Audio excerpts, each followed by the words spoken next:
लड़की जब अपने होने वाले शौहर का खाका अपने जहन के धुंधले आईने में देखती है तो वो लाशौरी तौर पर उसमें अपने बाप की झलक तलाश करती है।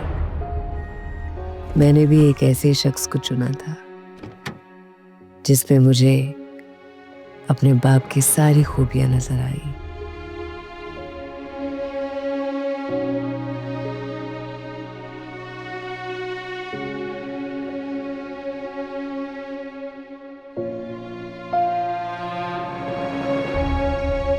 आप मुझसे शादी करेंगी? शादी मतलब? शादी मतलब शादी।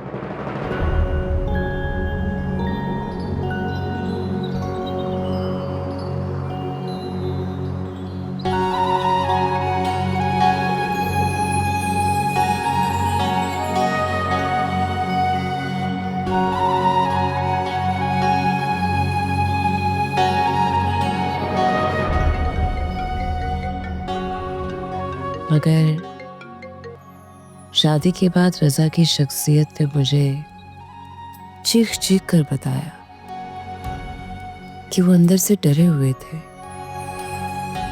इस जमाने से, इस मुआशरे से और उनकी नजरों से जो औरत की खुद मुख्तारी पर सवाल उठाती है। अस्सलाम वालेकुम। अरे रजा, आज जल्दी आ गए? कहाँ दे दूं? मैं लेके गई थी। आपको किसने कहा कि मेरी बीवी को मेरी इजाजत के बगैर घर के बाहर लेके जाएं? हाँ, ठीक है, आइंदा से नहीं लेके जाऊंगी तुम्हारी बीवी को तुम्हारी इजाजत के बगैर। घर बैठा के रखो डेकोरेशन पीस बना के। हाँ रखूंगा डेकोरेशन पीस बना के, किसी की मशवरे नहीं चाहिए मुझे। क्या हुआ? क्यों गई मेरी इजाजत के बगैर घर के बाहर? बच्ची हो, समझ नहीं आती? कितनी कॉलें की तुम्हें? भाभी ने मुझसे पूछा तो मैंने कहा ठीक है। फोन ऊपर रह गया। शादी की दूसरी गलती। और उनका ये डर मेरे लिए कैद बन गया, जहां मेरी खुशियां, मेरे ख्वाब और मेरे लफ्ज कैद कर दिए गए। रजा, अन्नी और मैं बचपन से दोस्त हैं। अच्छा, मेरा बचपन अभी तक खत्म नहीं हुआ। आप शक करें मुझ पे? शक नहीं, गिला कर रहा हूँ। जिस तरह तुम उसके साथ थी मुझे लगा मुझे भूल गई हो। रजा, That bothered me. मेरी कलम पर ताला लगा दिया गया।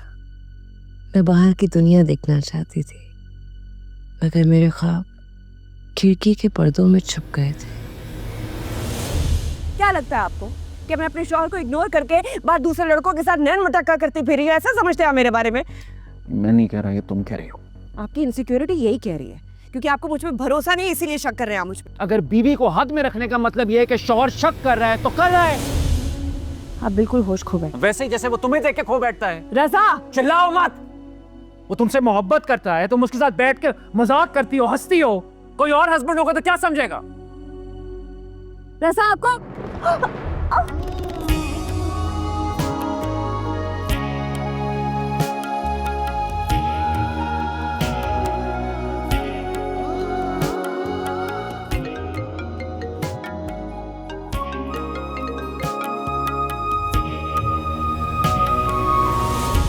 तुम मुझ पर शक कर रही हो? मेरे ऑफिस में 100 लोग काम करते हैं, सबकी डिटेल्स दे दूं तुम्हें? सबकी नहीं, लेकिन महमल के बारे में आपको बताना चाहिए था। क्यों नहीं बताया? चोर था आपके दिल में? What rubbish मलिका। बुरा लग रहा है ना? चुभ रही है ना बात? मुझे भी बहुत चुभी थी जब आपने मुझ पे शक किया था। तो तुम इस सब का बदला मेरे पे शक करके लोगी? हाँ!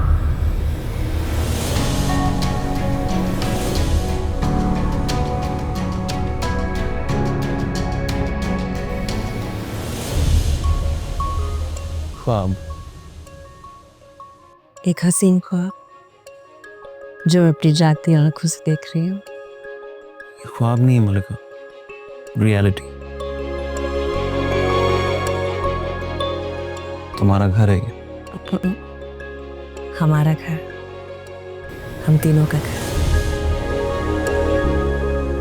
मलिका, आज मैं इतना खुश हूँ, इतना खुश हूँ, मैं तुम्हें बता नहीं सकता। सच पूछो तो हमारी शादी की खुशी से ज्यादा खुशी महसूस हो रही है।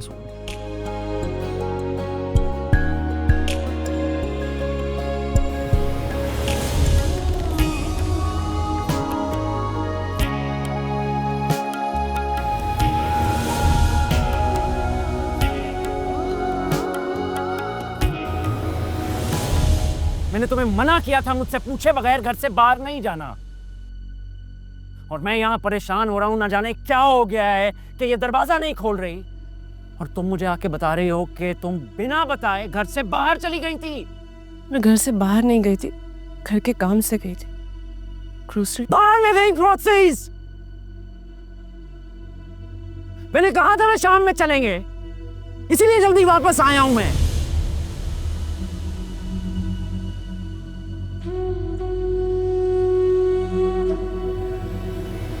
मैं तुमसे प्यार करता हूं, मैं तुम्हें कह रहा हूं, मैं तुम्हारे फायदे के लिए तुम्हें रोकता हूं। तुम्हें समझ क्यों नहीं आती? जैसे मैं तुम्हारी ख्वाहिशों का ख्याल रख रहा हूँ, सुना तुम भी मेरी ख्वाहिशों का, डर का, जो भी कह लो, उसका ख्याल रखो। आइंदा नहीं करोगे, प्रॉमिस।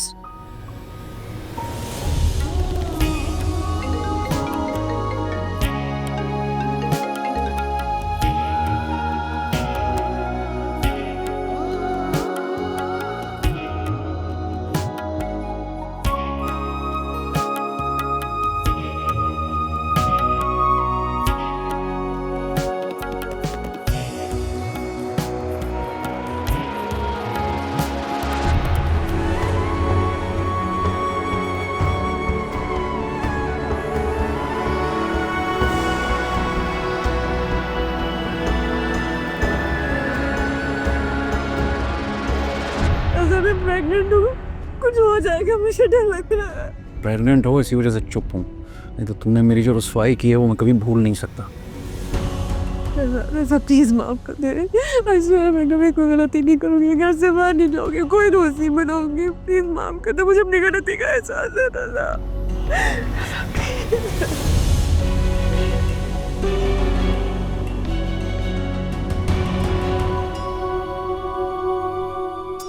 मगर जब रजा बीमार हुए तो उन्हें पहली बार यह एहसास हुआ कि जिस मुआशरे से वो डरते थे, उनके बाद उनकी बीवी को उसी मुआशरे में जीना होगा। Same results. इस बात में अब कोई शक की गुंजाइश नहीं है कि कैंसर फैल चुका है। I am sorry.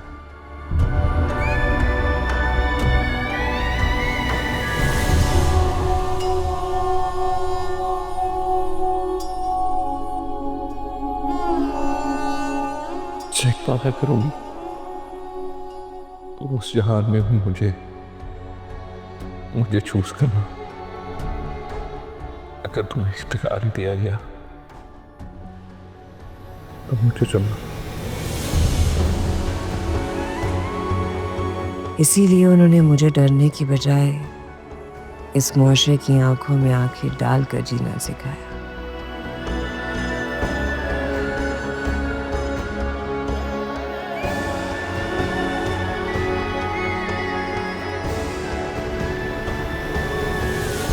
तो इतने आदमी थे सड़क पर। इतने आदमी थे तो क्या हुआ? तुम एक समझदार खातून हो, हैंडल कर सकती हो। आज तो मैं आ गया, कल मैं नहीं हूँगा तो क्या करोगी? रज़ा क्यों बार बार ऐसी बातें कर रहे हो? मैं अकेले कैसे हैंडल करूंगी? तुम्हें करना होगा हैंडल। हर किस्म के इंसान से, हर किस्म की सिचुएशन से लड़ना होगा। अपने आखिरी दिनों में उन्होंने मुझसे कहा, अब तुम वो सब बनो जो तुम बनना चाहती थी। मगर मैं तो वो बन चुकी थी जो उन्होंने मुझे बनाया था। ताबेदार, खामोश, उनके हुक्म पर सर तस्लीम खम करने वाली बीवी। उनके जाने के बाद मेरे पास दो रास्ते थे। या तो मैं किसी कोने में डर को अपना साथी बनाकर बैठ जाती, या किसी नए सहारे के नाम पर अपने ख्वाबों को मसल कर जिंदगी गुजार देती। मगर मैंने जीने का फैसला किया, खुद मुख्तार होने का फैसला किया।